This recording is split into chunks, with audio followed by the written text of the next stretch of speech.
right. Well, happy Wednesday morning, everyone. Welcome to Best Homes Workshop, where every Wednesday, Best Homes has a workshop from 10 a.m. up to 11, sometimes 1, when we have a CE class. So if you're ever interested in a CE class, keep an eye on our posts or our invites because we have them once a month here at the office.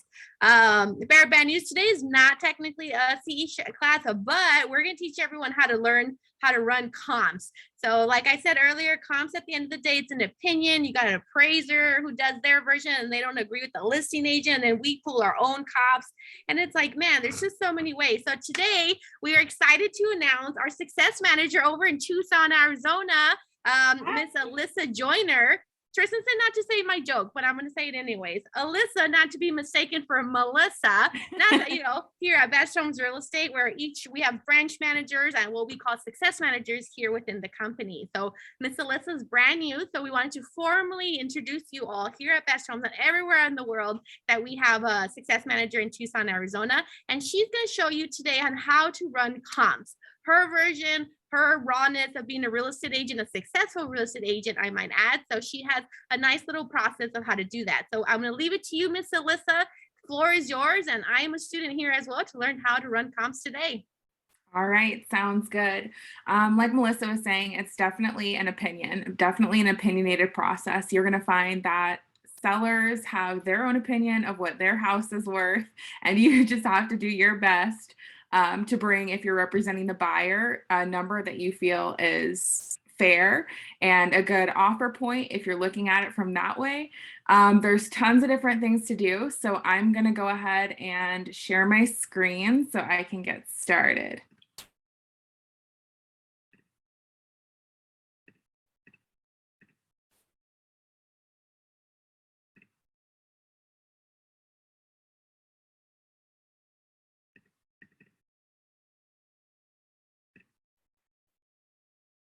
Give me just a moment here. It's just figuring out if it wants to let me.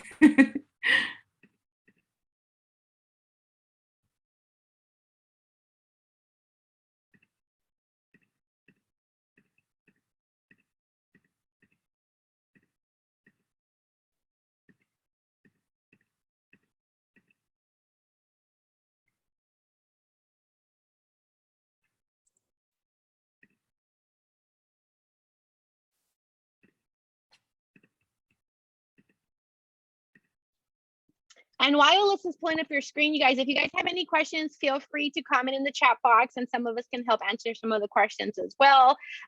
Also, please note that she'll be going, since she's in Tucson, she has a Tucson MLS. So it looks slightly different, but it's the exact same concept. So if you've been in different MLSs, Prescott, Tucson, the one here in Maricopa County, they all have the same information. It's just sometimes here and there in different areas. So just kind of note that if it looks different from your MLS, just an FYI on that note. Yeah, I know Lee from Definitely. Cresco was showing me how to do hip comps over there, and I was like, man, your screen looks different from mine. Mine's broken. So just that's kind of a fun little information there. All right.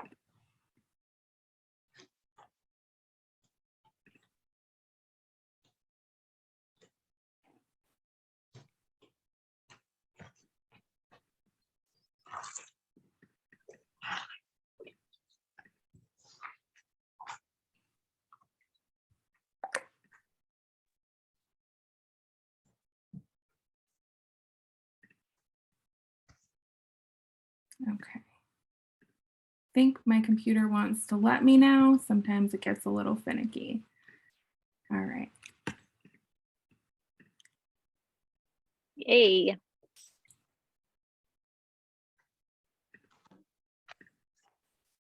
Okay, so what I like to definitely start out with is you're usually going to have a property in mind.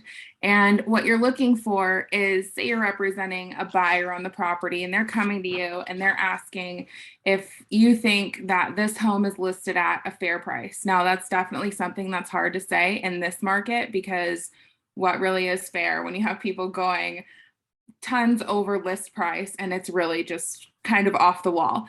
So what I like to look at from that point of view is whether or not they're going to have some equity in that home. I think that's what everybody's afraid of as well, is getting into a home where they've offered more than list price and they're going to lose value on the home, or they're scared of that kind of situation unfolding.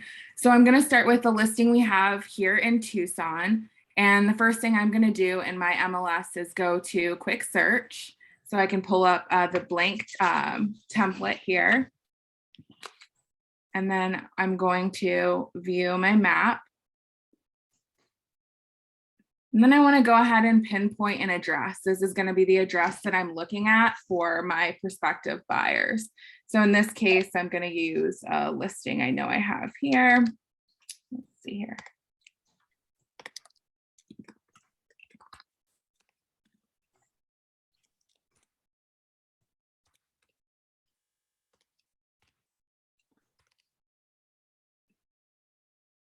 Okay, and then once the map kind of hones in on that location, I like to do a radius search of a certain mile radius around the subject property. I like to start with 1 mile and kind of see what's there, but I also keep in mind on my map that I don't like to cross any major streets and stay in the subdivision if possible. And then from that point on, I'm going to come over here once I have my mile radius mapped out and change these from active listings. And I always like to start closed listings. I want to see what's closed. And my MLS over here automatically does this for me. It jumps back 6 months. I feel like, especially in this market, if you go back any further than that, you can get some wild numbers. Things might not be accurate to what's actually going on here. So I always like to set that to 6 months back. And then what I go to next is the number of bedrooms. And in this case, I have this one open here for reference. This one is a 4-bedroom, 2-bath house. And so I'm just going to kind of input that information over here. I want minimum, I'm going to say 3 because I can also adjust that, and that just opens things up more square footage wise. And I want to go maximum of 4 bedrooms. Bathrooms, this one has 2, so I'm going to stick with that. Dwelling type, it's a single family. You never really want to cross going into single family, manufactured, townhouse, duplex. Those things all definitely scale differently. So I like to stick with what I'm working on. I'm going to go with existing construction status. And in a subdivision like this, I believe the lot acres on this property are, let's check here, 0.19. Now, typically the lot acres in a subdivision aren't going to make a huge difference in these type of comps because they don't vary very much. Now, if you have a property that has a massive backyard, unlike anyone else in the neighborhood, that's where you kind of factor that in. But in this case, it's not really a huge factor in what we're doing here.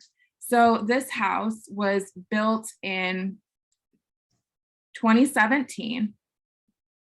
So what I want to do is I like to start with plus or minus 10 years of the build year.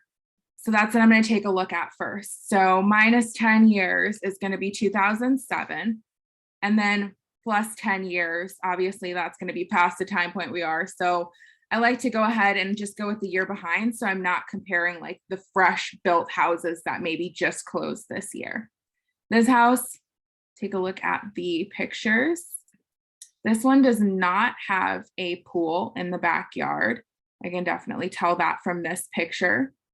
So as I'm kind of going down my list, I'm just going back to that for reference. So I'll check off that it does not have a pool. And I like to double check both of them just to make sure that it's reading that information accurately. But it does have a garage. And this particular listing has, let's see, has a 2-car garage, I believe. Yes. I like to make these searches as specific as possible to start. That really helps narrow down your comps and what you're working with around that area so you can get a really good idea of anything close. And what I like to think of it as, if I'm looking for my buyers on the comps, is the house that I'm using as a comparable property something that they would be interested in as well. That's definitely kind of how I like to go about it.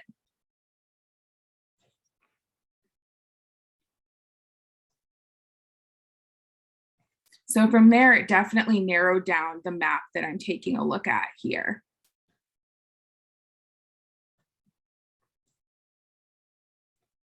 So what I'm going to start doing is I'm going to go ahead and take a look at the property that I'm comparing just to get a good idea of what the inside looks like. Is it updated? Does it have a brand new kitchen? How is it landscaped? Just kind of the features of the house. That way, when I start flipping through the comps, I'm able to tell and pick out houses that are very, very similar to the one I'm looking at.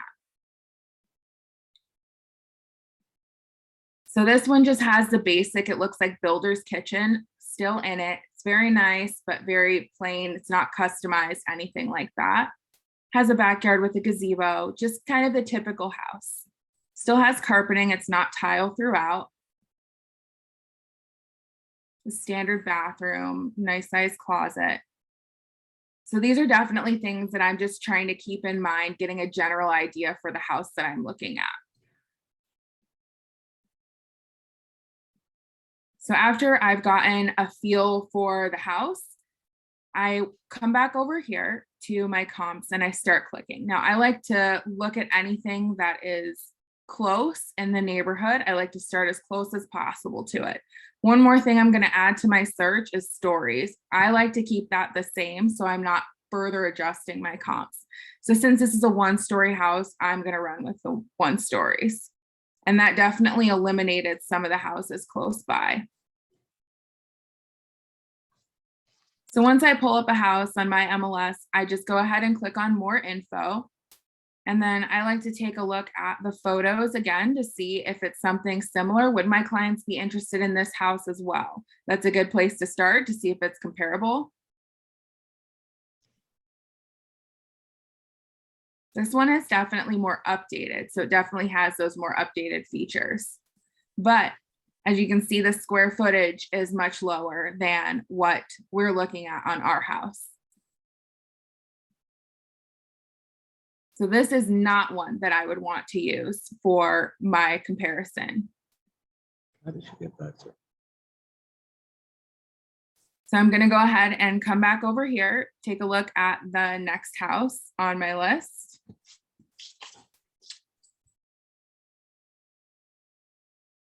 This one is really close by also.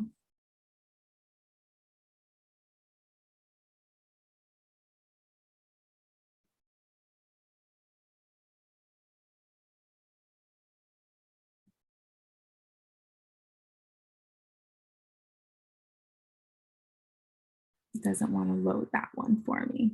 So I'll see what it lets me do. Okay. So this is another house that just looks like right around from where our pin drop is on the house that we're using as our subject property. So this one has a fully landscaped front yard, well, paved front yard, I should say, versus landscaped. Looks like tile throughout. Updated countertops and cabinets. But still definitely pretty standard. So once I kind of get a feel that this is a good house, and this one is definitely within close enough range for square footage. I like to go on my square footage. I like to stay plus or minus no more than 500 square feet. I even like to bring it down a little bit smaller than that. I go 250 square feet. And if I can find the houses to comp within them, then that's even better because I know they're more on range and comparable to my subject property. So looking at this house, I would definitely say that this one would be a good comparable property. It has some of the similar features, size, what they're looking for. It definitely doesn't have the biggest backyard. So that one can kind of knock the price of this house. So what I'm going to do is I'm going to check this one just to save it, that I do want to use it as a comparable property. And from there, I'm going to kind of go over as well. This is all part of our same subdivision. There's little parts here, but this is all part of the same area.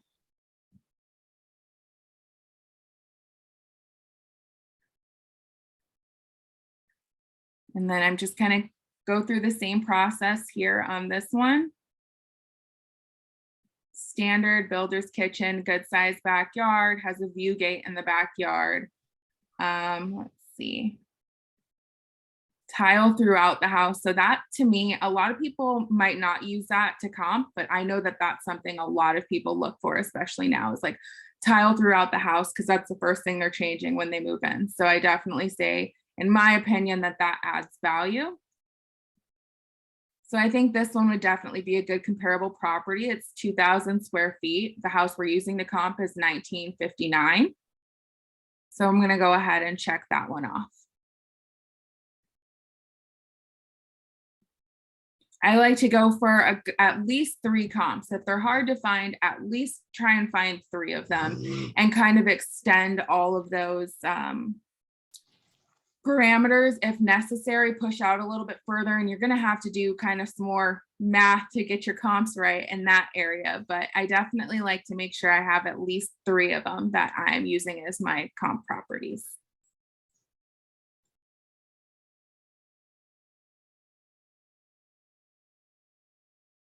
Let's take a look at this one.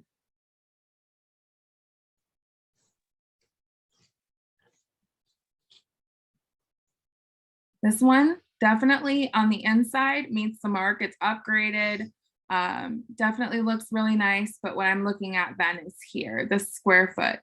So it's 1,200 square feet. It's a lot smaller than the one that we're typically looking at. So I would not use this one as my comps unless I can't find a better one to use in place of it. Then I would maybe come back to that one, add it, and adjust accordingly for the square feet.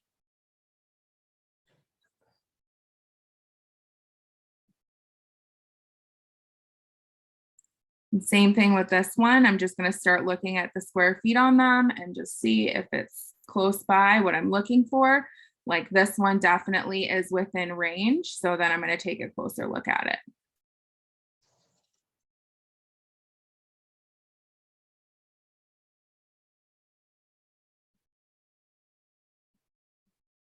This one has an updated kitchen. It definitely doesn't have the laminate countertops. It has, it looks like granite countertops in there, some carpeting, but other than that, all the rest of the build features are pretty standard, not much customized other than that kitchen counter. So I think this one would definitely be a good comparable. Now, when I'm looking in MLS, our MLS, and I believe, the Phoenix MLS has the same feature as well. We have what's called a one-line CMA. So I click on CMA, go to one line, and then it's able to pull for me the average price, the low price, high price, and medium, and the average days on market.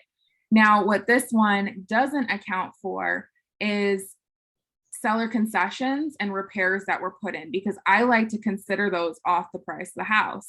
Technically, the house sold for what it sold for, but to get my general number when I'm speaking to my buyers, I always like to factor that in. What?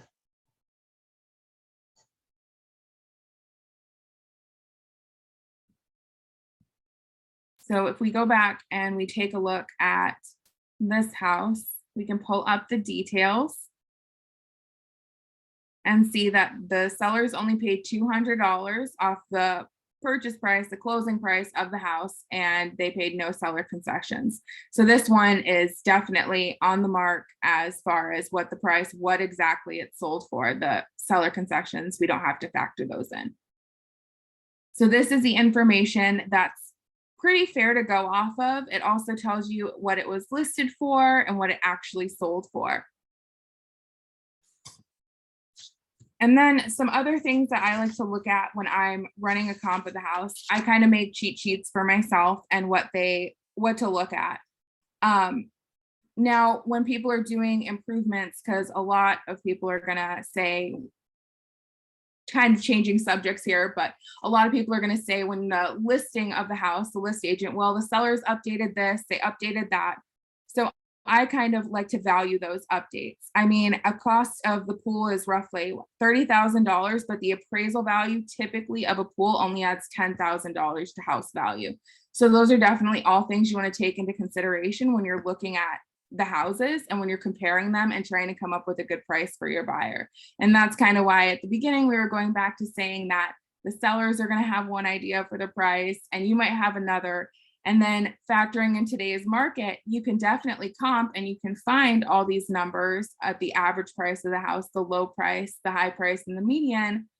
But depending on what somebody's willing to pay for the house in this market, it definitely is kind of more of a baseline for you and your buyers to go off of, especially if you're listing a house, you can see what recently sold. I also like to look at the sold date on the closed properties that I'm using. That just also gives me an idea of how recent it was. And I like to see at that point if there's anything close by that's maybe gone up. Now, typically, I don't use my firm numbers for comps off anything that's actively listed on the market. So what I would do in that case is I would come over here, go to my active contingent properties that are close to my pin drop, and just kind of take a look at what other properties are listed for. The reason I don't like to go off of these ones is because you can't guarantee that that's exactly what they're going to sell for. So these ones aren't really safe to go off of, like the numbers that you see in closed sales. You know, those closed and they paid what they paid for the house. Now, when you're looking at active contingent properties, these ones could fall through, and it's definitely, you don't know what they're actually under contract for. So it's a little bit harder to go off of these. And typically I only use these for my comps for if I'm coming up with a listing. What are other houses in this area selling for? What are we looking at? What are we going off of? What's going to be a competitive price point against the other houses that are already listed here? Are we looking at any tax foreclosed homes? I don't typically do tax foreclosed homes, but when you're looking at for foreclosures or short sales, you want to look at if it's like the least amount. What you're trying to look at for those ones is typically the neighborhood value. Are you talking about like more of an investor type home? Investor or like buy and sell type home as well, where you buy, fix it up, and then resell it. Okay, yeah, like a house that you're flipping. Okay, let me take a look here.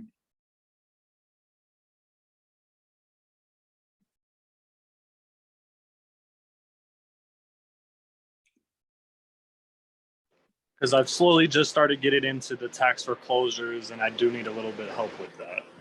Okay, absolutely. So tax foreclosure homes, typically, like I said, I don't really dabble very much in the tax foreclosures, but I do deal with investors wanting to buy a house that's going to be a good purchase for them and looking for like a fixer upper. So we can definitely take a look and see what we have and just run some comps on it.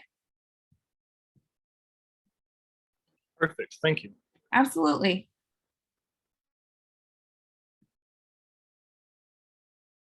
So I just like to pull an area. I don't know if you're in Tucson or not, but that's where I am. And I will just pick an area here and we'll see if it's a flip house and then go from there. I'm more in the Phoenix area, but Tucson's also a good area to look at. Awesome.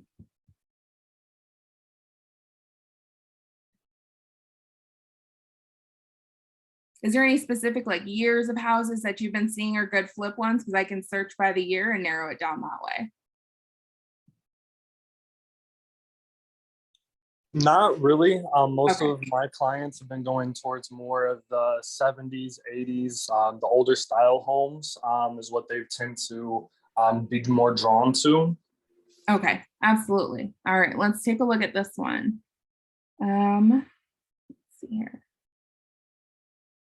This one looks like it already had kind of some updating, but not completely.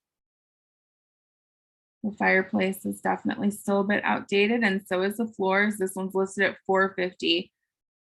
And we can take a look at some other ones right around it.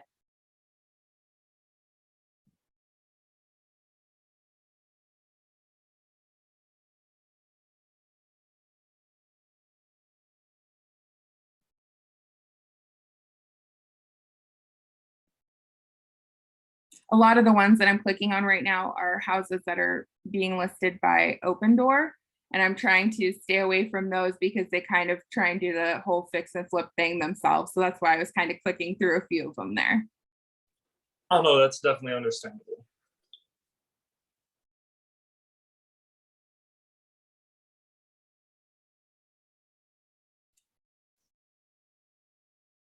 Okay, so this one is after flip.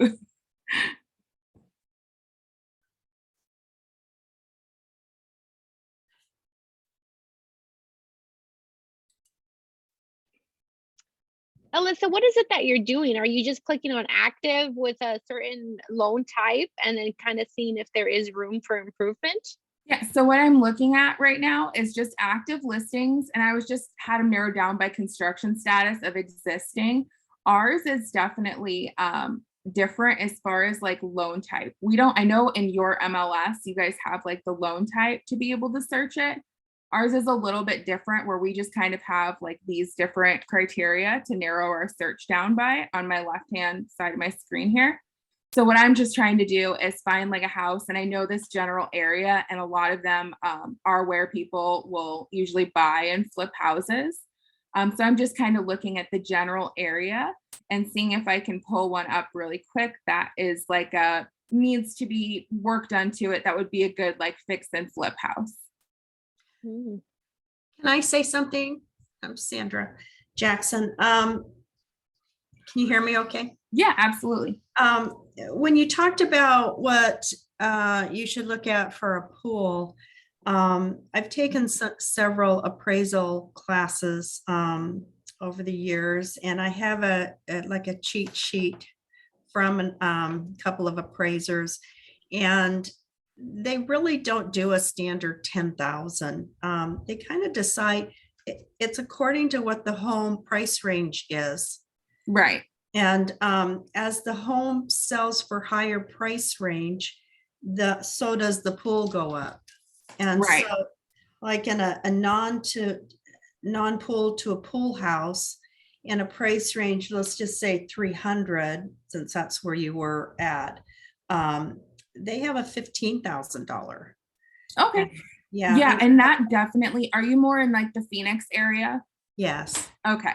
And that can definitely vary by area of the house, by appraiser, and that's kind of where it just all becomes subjective. Typically, I like to give a $10,000 bump in price only because I feel like that's a safe spot to me for that appraisal. I feel like that's what in Tucson, we see the minimum as appraisers come in for like adding a pool to a house is a $10,000 bump. So I like to stay there and make sure my numbers are safe there. Now, I definitely will accommodate in different areas. So if the backyard is fully landscaped, done really, really nice, I will definitely give like an added bonus for that because I kind of break it down by condition of the house as well. Condition of the house, condition of the yard, landscaping, things like that. And I can vary the price based on my competitive properties Yeah. off those things. But I like to stay safe and just say $10,000 for the pool and, you know, and go from there because then I know I'm at least in a safe range. They typically don't give any less than that for a pool. Right.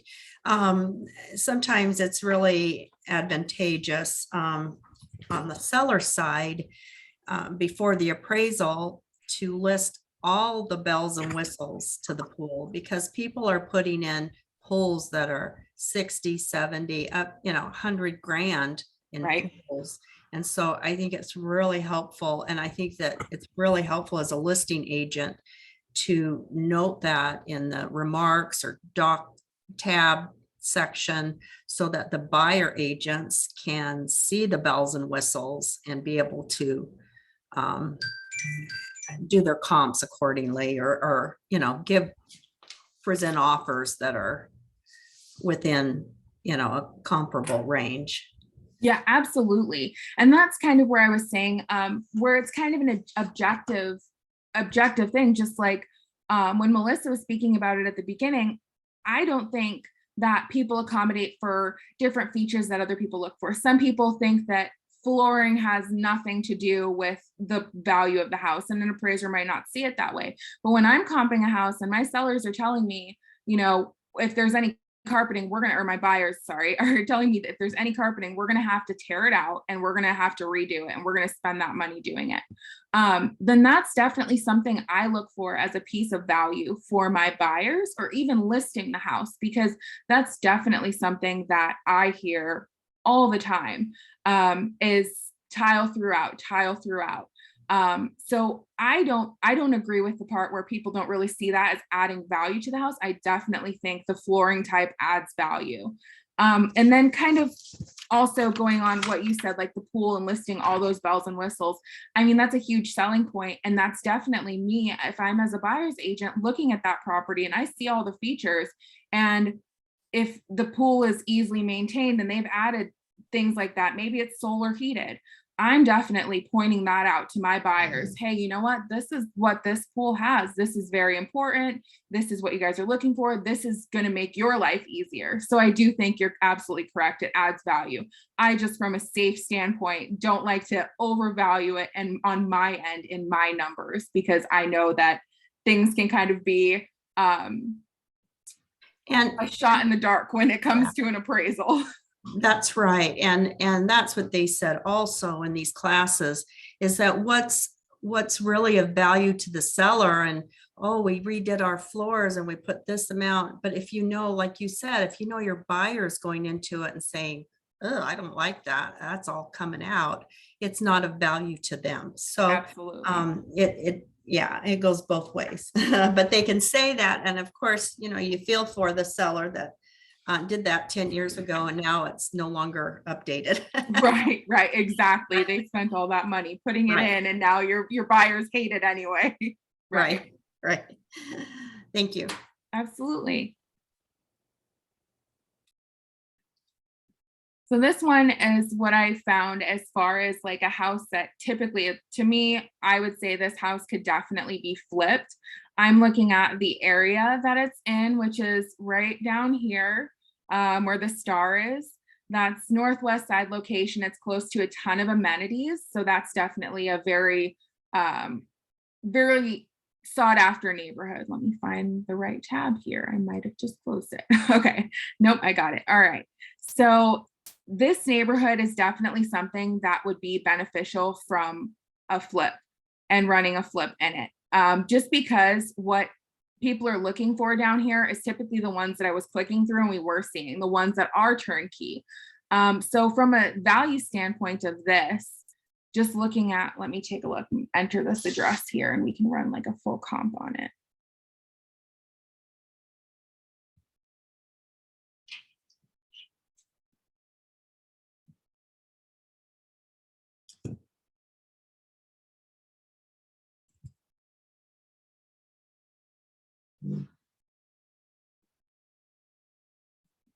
Okay.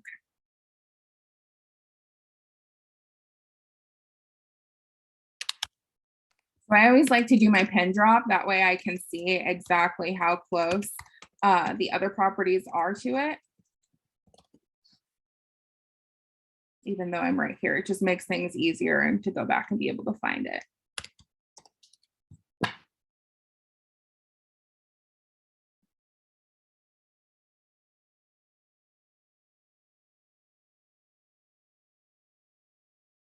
I'm going to create my 1 mile radius, and then I'm going to go back to edit my search.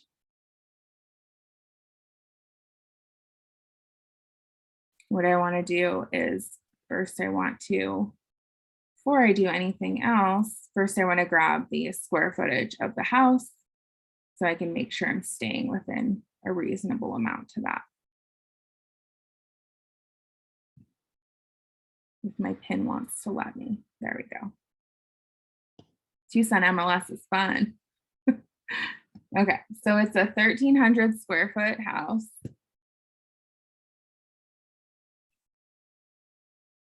And then I want to edit my search and switch over to my closed listings. Sold date, it'll automatically kick me back to 6 months. This time I'm going to make sure I put on that it's a single family residence. I don't want the current price, but I do want main house square feet. So like I said, I like to go plus or minus 250 and see what it gets me. And then from there, I like to narrow it down. So we'll do this.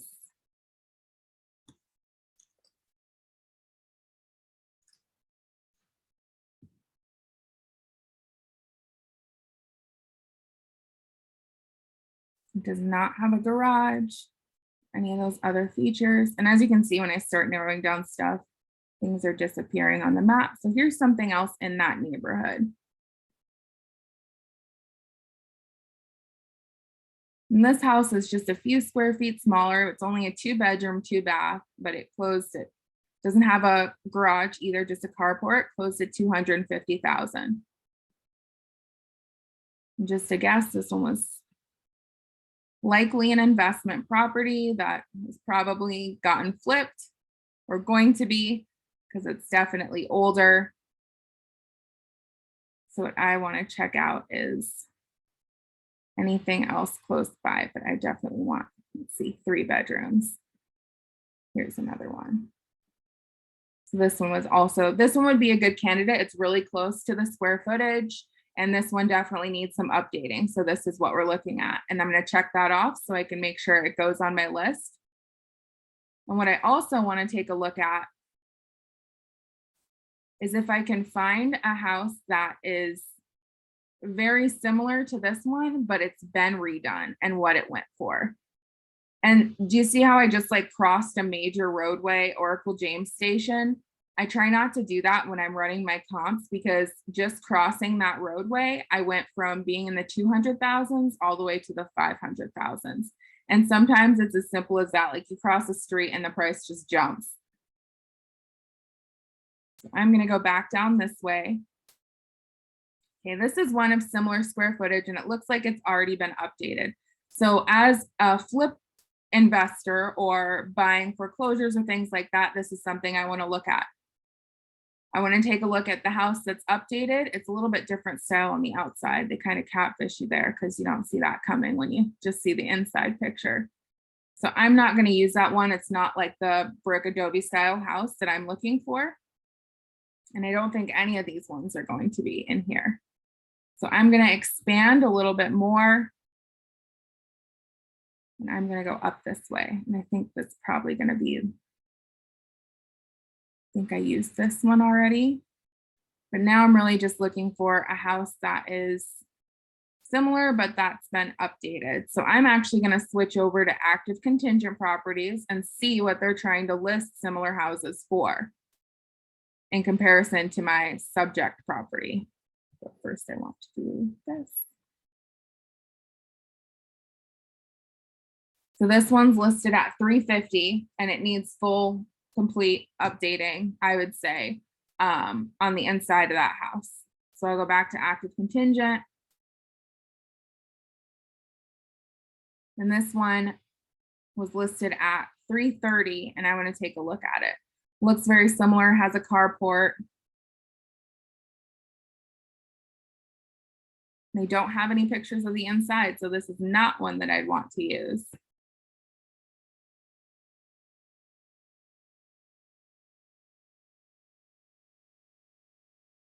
I'm going to try pending sales, see if there's anything close by that goes pending. It crosses a major roadway.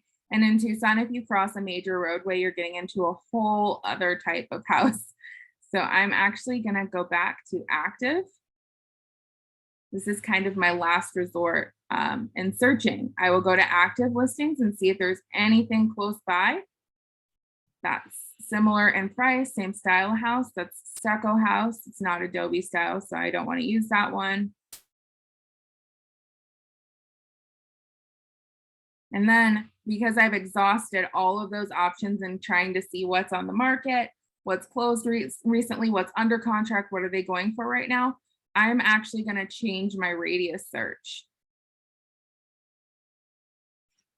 to include some other properties. I just go up by 1 mile, go to my 2 mile radius, get rid of my 1 mile, because I know, knowing the area, that there are similar properties over here.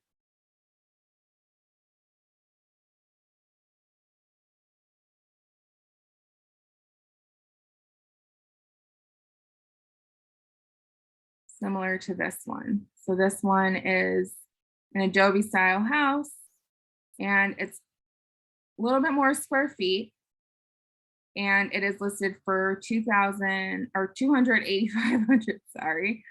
Can't talk today apparently, but this one does have a garage on it, but it does need updating.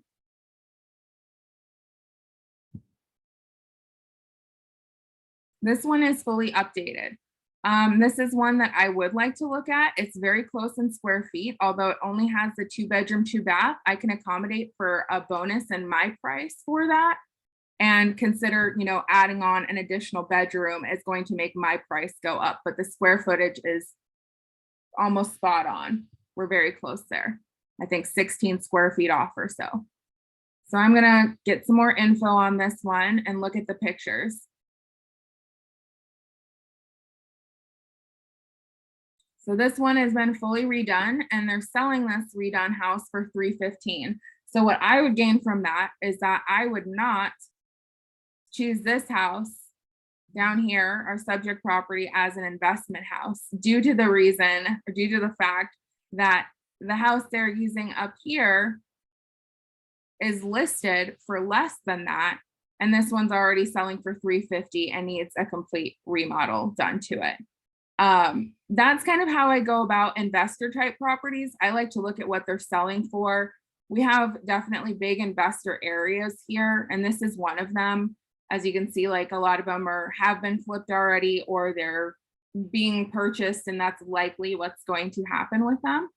And I like to look at the ones that have been done already, because that gives me a good idea of what this house is going to go for once I'm able to flip the house and look at it. And typically when you're already over the price of that it's under contract for now, even with one less bedroom but the same exact square footage on the house, it's not a good value point.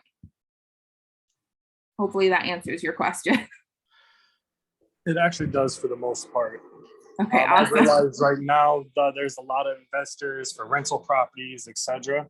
So right now that actually answers it pretty openly. Okay, awesome. Good to know. Are there any other questions? That's definitely the stuff that I wanted to make sure I went over today, is just kind of how I go about it and going through the different steps and what to look at if there's nothing available, or if it's, you know, you're not finding the comps, expanding the search. The major roadways can definitely throw off the total area that you're in. I know here we Yeah. get that you cross an intersection. Sorry, regarding that, Alyssa, my name is Alvis. You said that there is a major factor, the roads and the highways. Why is that? Like, for example, if you put like a 1 mile radius, and then if you don't find anything, you go 2 miles. Why is that? If you can find something which is like an example that you just give us, it's across the river or it's like a main road. Why Yeah. is that? Absolutely. Okay, so I can even probably take a look at this house here, or the one similar to what we were looking at. So what we're looking at in this neighborhood, this is the one with no pictures. I'm not going to use that one. You're looking at Adobe style houses over here. Now, in crossing this major roadway, which is our River Road, a lot of the times what you're going to see is a completely different style of house. What you'll usually see is like a different style of house like this, or just the area that your buyer is wanting to look in. If Phoenix is similar to Tucson, you can cross an intersection and be in a completely different neighborhood than where your buyer is wanting to stay, or school district. A lot of ours are chopped by those major roadways, so I like to be safe and stay on the other side of them. A lot of my buyers also give me very specific instructions to stay if they're looking at northwest side of town. Our northwest side of town is typically river and up further north. That's just why I use river as like a major cross point. Now, a lot of times what you'll find, I know from living here, is when you cross river and go down to Flowing Wells area over here, you're going to find a lot of manufactured homes, trailer homes, things like that in this area. So once you cross this river intersection, your kind of neighborhood style switches. So that's why I was saying try and stay on the one major side of a roadway. If you have to venture across, just find a house that's as similar as possible to your subject property. You're going to have to do it. I know I have sometimes to find the comps and to be able to stretch and pull the numbers that you need. But just as a general rule of thumb, I like to try and stay in the same side, same section of a major roadway or highway. Okay, thank you so much. Appreciate it. Thanks. Absolutely. Any other questions? Alyssa, I had a question in regards to mileage. How far on average do appraisals go? Do they go to 1 mile, or what's the max? Do you happen to know that information, or? You know what? I don't typically. I know they kind of start with a similar way of doing it, as close as possible to the house, and then go further out if necessary. And that definitely ranges in Tucson, because if you're comping a house that's in a subdivision and there's tons of houses around it and things like that, they're going to pretty much stay right in that subdivision and look within a certain time frame of closing. I know they will pull back farther time frames and kind of look at the market as well if necessary. But with custom built homes, they can pull them from a whole area in particular. So I don't know that they have a specific mileage on their appraisals. Okay, and then to confirm, when I'm pulling comps, especially on the listing side, how many homes do I have to pull? Is it 2, 3, 4? What's that magic number? So for listing side, I like to go 4 homes. I feel like 4 homes, I can definitely justify my price point, my numbers, and go from there. If there's not 4 available, depending on what type of house you're looking for, I like to say no less than 3. That's absolutely, I do not like to go under 3 comps. I feel like that at least gives me kind of an average for the numbers that I'm seeing. Buying, I will look at the whole neighborhood. I will look at everything and just kind of zone it down right into those finite details of what my clients are looking for. Yeah, thanks Skylar, for asking that question, because I don't think I've ever seen anyone kind of run comps on return to value, all this fancy stuff, when they're like, when you have a list of home, people who are buying and flipping homes, and then they're like, they want comps and what's on the market, what's the compare. I don't know if anyone's ever really pinpointed how to do it. What's nice about this type of comp class is this is the rawness of when you sit next to someone and now they're showing you how to run comps. It's not the most exciting thing in the world, but it's something we have to do, especially right now when we're writing offers and we're going off the appraised value, and then we're sounding fancy, and our clients going to pay $10,000-$50,000 above appraised value, but what's that appraised value and what's the magic number, right? So on the listing side, you have to be very savvy, and on the buying side, you have to be that much more savvy. So knowing how to run comps on both perspectives, sharing that was very good, because most people do only sell the selling side. So you sharing the buying side was a nice eye opener for sure. Awesome. Yeah, I definitely like to go at it from that angle. And I know with so much investing going on right now, that's a huge part of everybody's looking to make an investment. I mean, even homeowners are, to be frank. Having buyers that in 2020 purchased their house, and now in Tucson, we're seeing them have $100,000 of equity in some of those houses. It's pretty insane. So I like to make sure that I know what I'm doing for my buyers and making the right decision for them as well. Yes, thank you for clearing for everything on that. I just recently moved from Colorado, so I know the market out here is definitely different. Yeah, it's insane. Any other questions from anyone in the group? So just a real quick question from up here in Prescott. When you said that you adjust accordingly for something in regards to the square footage, what is your method for that adjustment? Do you have a special formula? How do you go about those adjustments? Yeah, so typically I kind of have a range. So I have it written down here, like 0 to 100, $120,000 house. Typically you're seeing, these are kind of older numbers for me. I haven't like updated to the new market yet, but I was kind of like $20 per square foot. And then that sort of increases per the value of the house.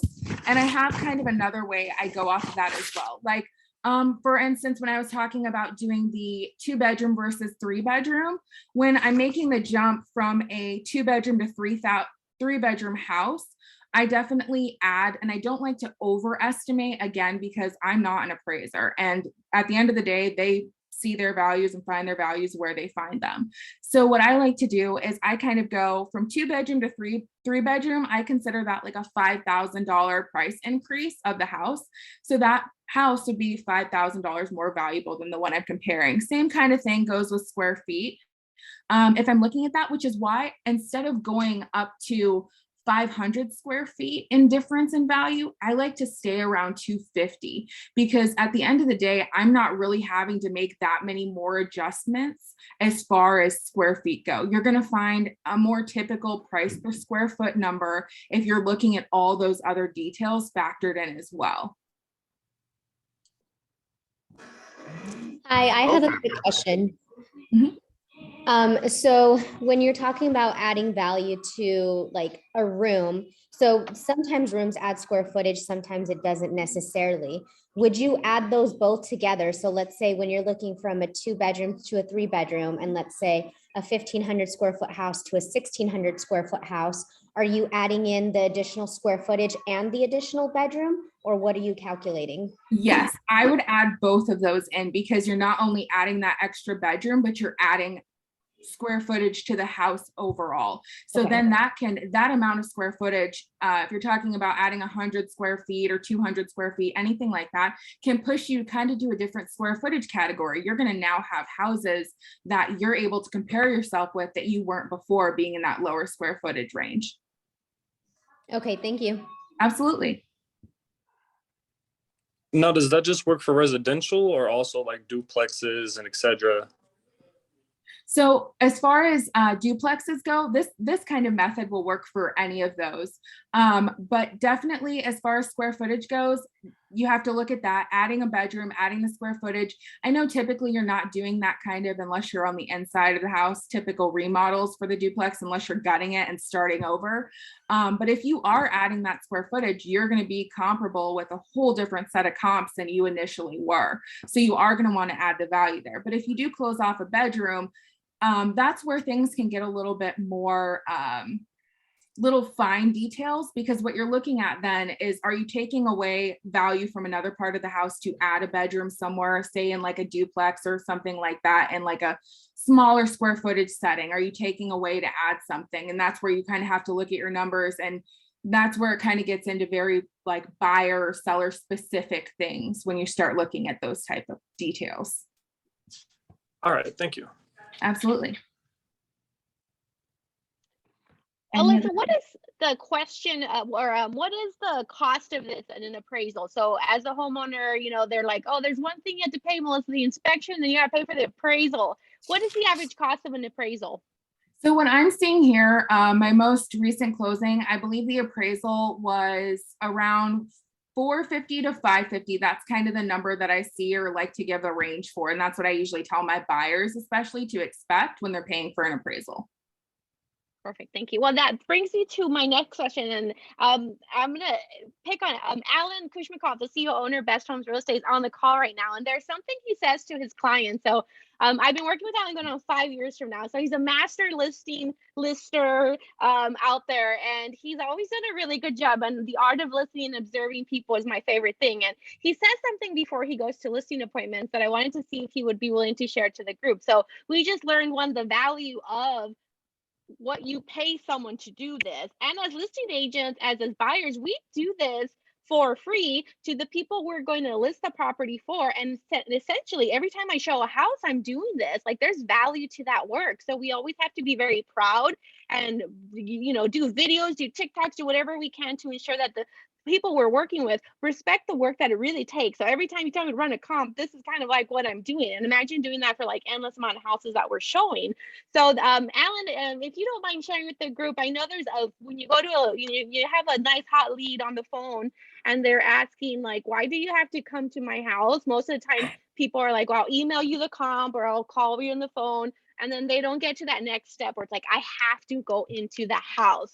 Yes. Can you share that phrase that you tell people to really get into that home? Well, I mean, for multiple reasons. I mean, first and foremost, I mean, you want to continue building that rapport and that relationship and make that connection with the seller, especially if it's a cold lead, especially if this is someone that doesn't know you, doesn't really maybe possibly interviewing you along with 2 or 3, 4 other agents, right? So you don't want to share that information over the phone. Same thing, you don't really want to share the commission information over the phone.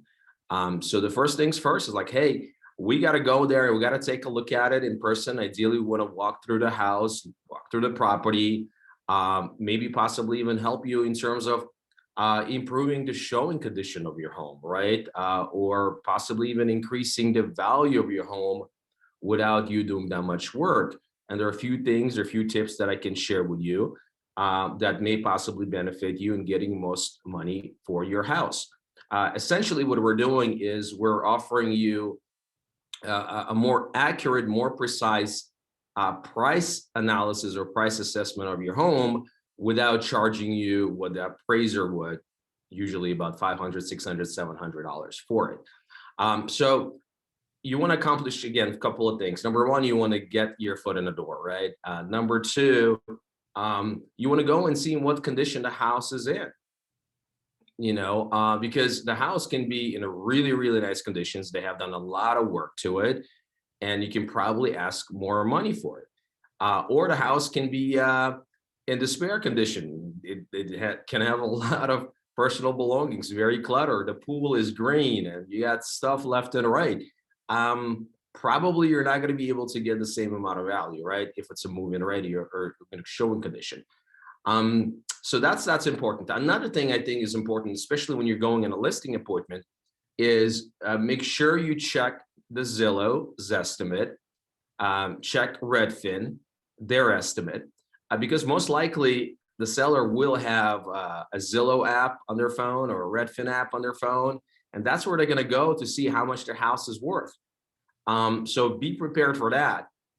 That's very important. I learned that a long time ago when I would show up with the comps, and then they're showing me the Zillow's estimate that is about $60,000 more, right? So kind of keep that in mind. So another thing that you definitely want to do is you want to ask them a few questions, especially when you're in a listing appointment, that really will be able to help you to really kind of craft your pitch. One of the key questions that I always ask is, especially if they had an experience with a previous agent, let's say the house was listed in the past, how was your experience with the previous agent? What did you like about that agent? What the things that you want to improve on? And also just a follow-up question on that is like, what are you looking for in the agent that is going to be working with you? Give me top 2, top 3 things that are important to you, that are musts. The reason I ask that question is because based on their answers, now I will craft my message, my pitch to them during our seller presentation. So that's that. I mean, there's so many more other things during the listing, appointment that you got to go through and everything like that. But as far as the comps go, you never really want to share the exact comps over the phone. Especially right now, the way the market is right now, some of these comps or most of these comps are outdated. Even the comps from a month and a half ago, they're outdated. And I recently listed a house myself, and the comps were anywhere between 450 and 470. The seller wanted to list it for 510. And we're like, okay, we're going to list it for 510. I mean, that's what the seller wants. That's what we listed for. And guess what? We got multiple offers on it. And right now it's under contract well above the listing price. And guess what? It appraised for that price. I couldn't find a comp anywhere near that purchase price, but it appraised. So it's almost kind of like playing Russian roulette with the comps, especially with where we are with the market. Yep. All right. Well, thank you so much, Alan. Thanks for sharing that. Another tidbit that was shared in our Best Homes, we have masterminds every Thursday at 10 a.m. Is he shared, we have a lot of buyers we worked with throughout the years, and some people haven't gone back. So some of our agents, and Raul was here earlier, but Raul Henriquez, one of our top producers, got a little words of advice from Alan. It's like, hey, do CMAs for your previous buyers, send them a little video, do it in person, kind of have fun with it. And sure enough, you got like 2 listing appointments, and out of the 2, one of them ended up listing. So that's just kind of another tidbit in regards to that. So you can really leverage the skill set of knowing how to run a CMA and how to run comps, and it's something that you have to perfect and do constantly. So if this class went like, I would see it again, send us your email and watch it again, because what Alyssa did today is really what you do. And it's like, if the people who have the biggest struggle with this is thinking it's a black and white. It's like, this is how we do it. It's just a fact, and it's not. At the end of the day, we all have different opinions. Someone asked about the pools. You see a lot of people get a little vague thing. It also depends on the pool. There's pools that have fountains and fire and this. Am I going to say it's going to only increase your value by 10 grand? Probably not.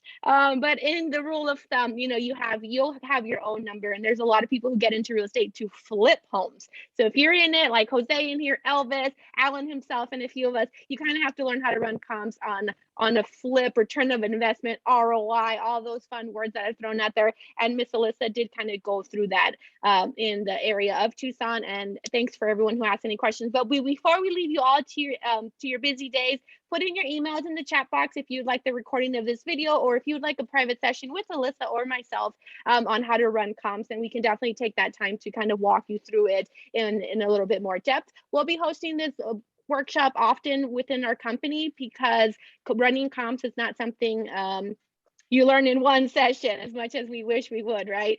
So please message us for any additional information about this. But before I leave you all, any questions?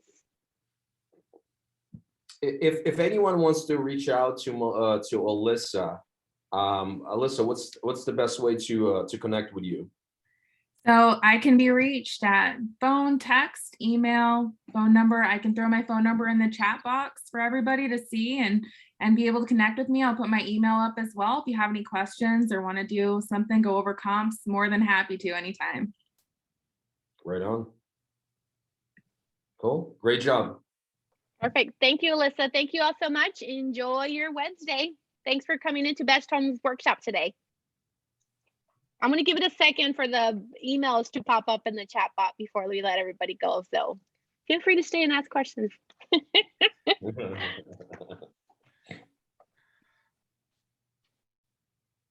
Miss Sandra Solis, good to see you on today's call. Hi, everyone. I'm finally here. Yay. Thanks for having me, as always. Did you enjoy today's workshop? Oh, absolutely. I actually did have a question. But I'm not sure how to seem smart in real estate yet, so bear with me. My question is, with all of these iBuyers, such as Open Door, I'm currently looking at a listing now where it doesn't show what they bought it for. So how do we pose that when we're looking through recently sold and trying to get comps? Meaning, is there a price that they sell it for next, an accurate price? You know, I don't know how to pose that question, or why is it a secret? Why don't they show their prices? Yeah, I've definitely noticed that. That's something we're dealing with a lot here in Tucson, is a lot of the iBuyers are doing things and getting these handled before they ever hit the market, and they're making sure that you don't know what they paid for it.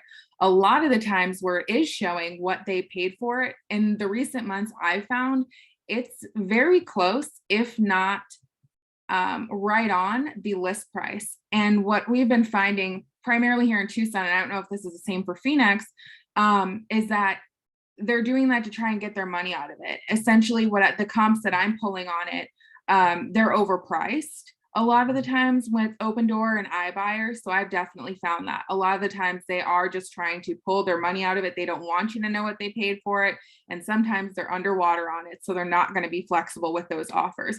And frankly, with Open Door, I've comped them. I've brought the comps to their attention, and they're not always receptive of that. And that's mainly because they're at stake of losing money in that kind of position. I don't know if Melissa, you've seen the same thing up there as well, but that's definitely how we're looking at it in Tucson. So I just try and comp them like I typically would when I can't see that price, and just kind of go in it with the mindset of, especially what happened with like the Zillow iBuyers and things like that. And that kind of, here it's shut down. They're not buying any more houses. And I don't know if it's like that everywhere or not, but I kind of go in it with the mindset, like they're looking to get what this house is listed for, because this is what most likely they've paid for it. And they're going to either be at breaking point or underwater on it. And I try and give my buyers a heads up on that as well. Like, hey, listen, it's not showing what they paid for the house. history that I've had on this, this is probably the situation. So I kind of just let them decide. Your buyers are going to have what the home is valued at to them as well, whether they're personally attached to it as well. So I kind of go at it from a few different angles, but I definitely comp them like normal, especially if I can't find that previous purchase price. All right, thank you so much. Absolutely. Thanks. All right, guys. Well, enjoy your day. Thank you so much for hanging in there, and we'll see you all soon. Thanks, Alyssa. Bye.